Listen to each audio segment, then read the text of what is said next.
আজ রবিবার, ঘড়িতে সময় তখন 9টা বাজে। আমি আর শুভজিৎ দুজনে চলে এসেছি ছাদে লেটুস পাতা তুলতে।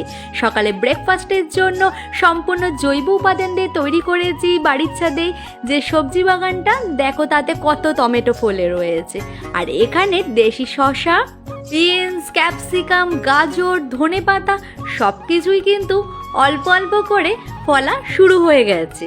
মাত্র 2 মাসের পরিশ্রমে বাড়ির ছাদ একেবারে ফলে ফুলে ভরে উঠেছে।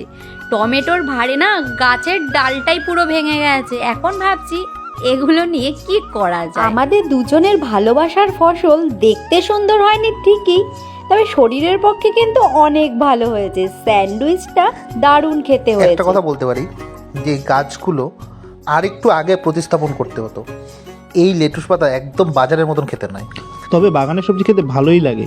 এই যে নিজের বাগানের নিজের পরিশ্রমের ফসলের স্বাদ বাজারের সবজিতে নেই, হয়তো টেস্টটা জিভের থেকে বেশি মনে।